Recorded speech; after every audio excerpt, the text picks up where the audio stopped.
Alright, back with another one of these. I promise this is not going to be a regular occurrence. I had a couple of good games yesterday that were covered up by music. I'm playing Togwaggle Druid, but it's the Kale version, as you can see. There's interesting ways to win with this deck, not just swap the deck with your opponent. You can win with just pure damage for when you play Aviara and Kun. You can obviously win by just swapping the deck out and milling your own cards out the deck, and then they have no cards left, obviously.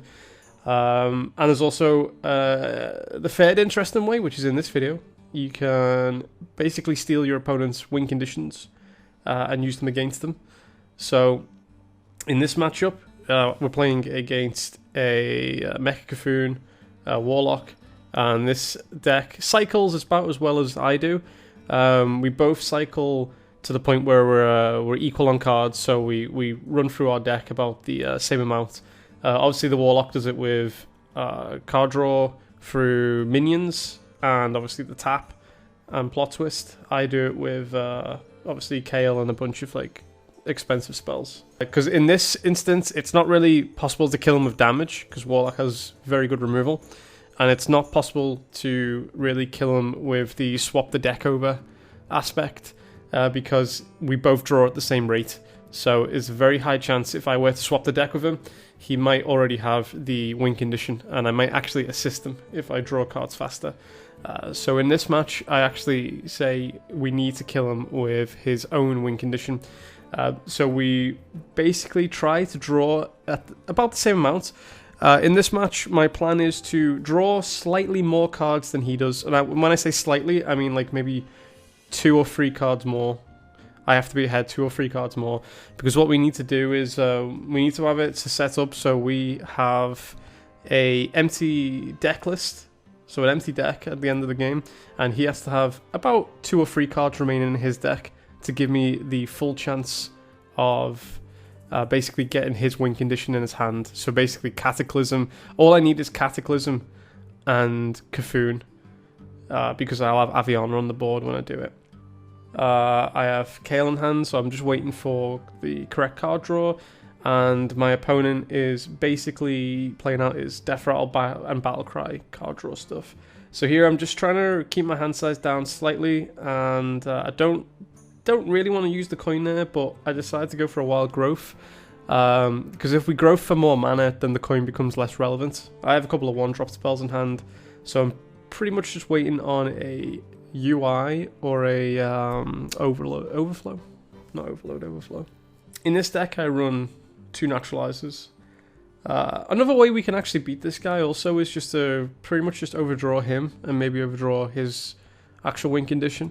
I forgot to mention that against this deck, because they'll have a board like this where they have a lot of Death Rattle stuff on table, and it becomes increasingly harder for them to kind of like manage their hand size if I don't kill the stuff off as they play it. So here obviously we just go for the Kale turn, pick up a UI obviously there, so we just go for it. I Wrath for 1. So in this deck, as I should also mention, you need to keep 1 Innovate for the end, because when you play Aviana you need to have obviously Innovate for the last section of it. So that's Innovate we've got in hand there, can't be used, just worth noting.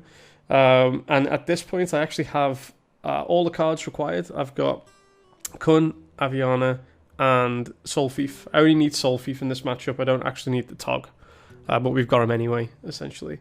So here I'm just trying to overdraw him, because I thought, well, 2 birds with 1 stone. I'll try take out his win condition.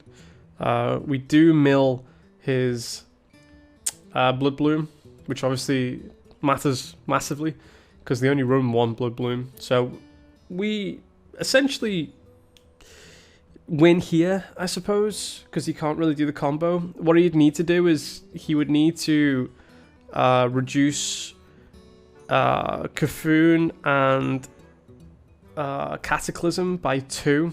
So he'd need 2 ticks of Emperor, which, you know, it's possible he could get that, because I'm pretty sure they only run 1. I'm pretty sure they only run 1 Blood Bloom, but you know, some people might have different lists. So it's possibly could have 2 Blood Blooms, but it's less likely. So in this situation here, I'm pretty much ready to go. I just have to empty my hand out I have 2 cards remaining. Now, my opponent here, I believe he has about 5 cards left in his deck. So I'm not quite ready to try get his win condition off him. Because I could play Aviana, Kun, and the Soulfear, draw 2 cards and the Soulfear here, and still have enough mana to do the combination. But I just want to make sure I'm giving them a chance to draw it out on this turn here. So that's why I don't attempt it just yet. Once the Emperor Forreston drops, that's pretty much a sure sign that he has Cthulhu and the other combo pieces in his hand, basically. So I'm free to do it at this point.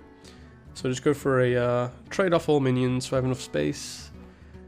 The old Aviana, Innovate, Kun, refresh, draw 1 card, Soul Thief, and we should see. You can see what he's got in hand after this play. And the whole combination would only cost 5 mana because, well, it's actually less mana because he Emperor ticked 1. So you can see what he had. He doesn't have a second Blood Bloom,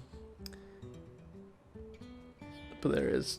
So that's this deck's got a few combinations of how you can win, and there's another match straight after this one against a different deck, which we'll go through. Our second match is against a Quest Mage, and exact same scenario we can go for here. If we don't draw fast enough, the Togwaggle win condition probably would do it here. But again, we can win by just waiting for his quest completion and then doing that combination and then use the quest against him, essentially. That's another way we can win against a Quest Mage. It kind of depends on what type of Quest Mage it is, if it's the Giant version or it's the Reno version. Pretty standard opener. There's some Giant versions that do run the Buffoon card with the 2 bananas. But most of the time, if you see Buffoon, it's a Reno deck. So it's pretty standard opener. For me, it's just waiting for enough mana that I can drop UI and a couple of other card draws after. With this deck, I typically want to try draw at least 10 cards with one of the Kale turns, just to start getting the ball rolling towards the end win condition. You can actually draw something like 15 cards on one turn. You need to try avoid overdrawing the Togwaggle or the Kun, really, in this situation. But here, I'm considering going for it, because I should have enough mana to actually do it, because I have the coin as a secondary, and I can use one Innovate to go through the second lot, which we do pick up the one Innovate there, and I'm going to go for a Branching Paths for 2. Because we have 2 copies of Overflow and 2 copies of UI, it's a good chance that we actually pick it up. But no UI or Overflow there, but I still have the likes of like Wrath I can use here. And now that I've got my what's the name active as well, the Gloop, I can go a little bit further.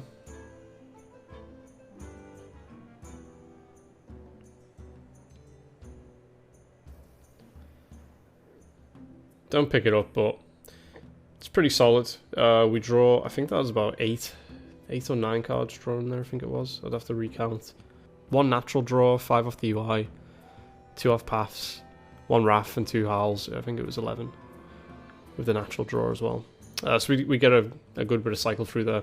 And because we've got a high amount of mana now, when we pick one of the overflows up, I can just use that with no problem.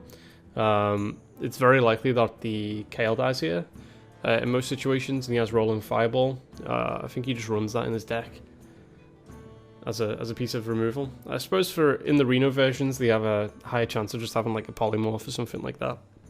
Yeah, we kind of want our we do want our opponent to actually complete the quest fairly soon.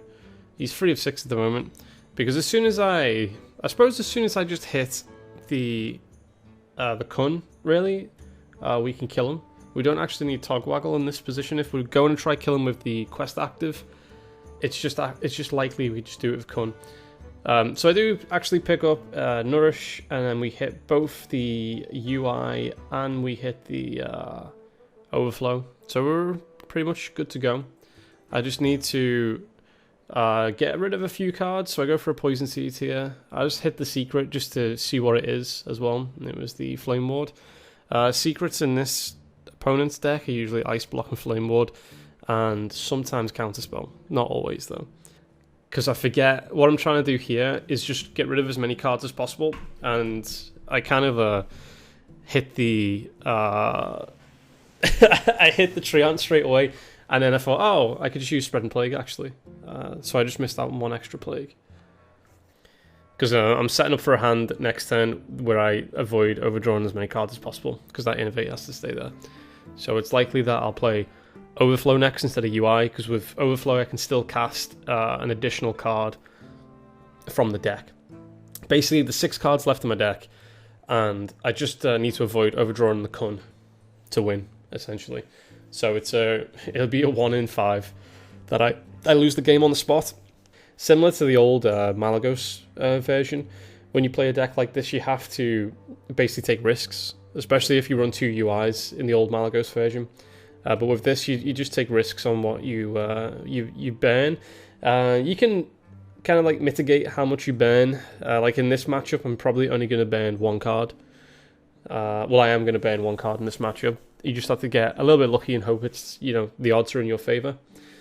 Luckily, Kun is the first draw. So instead of UI, obviously, I used Overflow just in case I need to spend some additional mana. Although it wouldn't really matter in that case, obviously. Yeah, I could have UI'd actually there, I suppose. Because I had no more cards left in the deck. So that's a little bit of another oversight there I did. I could have used just UI instead. We could have still done the Togwaggle play here, because our opponent's got, from the VOD I remember, there's about 9 cards left in his deck. So there's a chance that we could have just completed it there. But our opponent makes, I don't know if it's a mistake. I suppose, he should expect I'm playing the Togwaggle deck. So he kind of makes a mistake and completes the quest for me here. Most players, I think, would catch on that I'm running Togwaggle and not complete the quest. Because if I run Togwaggle, it's a high chance I just run Azalina. But yeah, he actually completes the quest for me. I was about to just do the Togwaggle play and swap the deck over, and then just try kill him with Mill and Armor. But he nicely enough completes that quest for me there. And I couldn't figure out exactly why he did it, but I assume he had enough mana to do it next turn. But anyway, yeah, we Avian Kun. I don't think I play this out because it doesn't matter actually, because I'm planning on drawing through his deck. So I play the Tog and the Azalina to take the deck off him. And then just see what he's got in hand. Yeah, this is the funny part actually. He had Vargoth, a couple of other pieces. I don't think he had lethal. Oh no, he would have because he played an 8/8.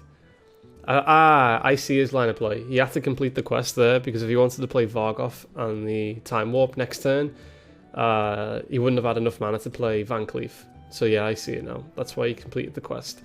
I have a 1 in 3 chance to get Time Warp twice, because I played Innovate, and I played... what did I play? I played Innovate and Pounce. So I have a 1 in 3 chance to hit Time Warp. My opponent's going to take 1 Fatigue, regardless. So even though I got Time Warp, he was still dead, because I could actually drop him to 1 HP, and then he would have died to straight up Fatigue the next turn. But just a bit of icing on the cake there, he took... he did end up taking 2 turns. 3 turns. Got played against him, unfortunately. But that's the second game. So the Togwaggle deck's pretty interesting. That's another example how you can win against aggro with just damage. You don't even have to swap the deck over.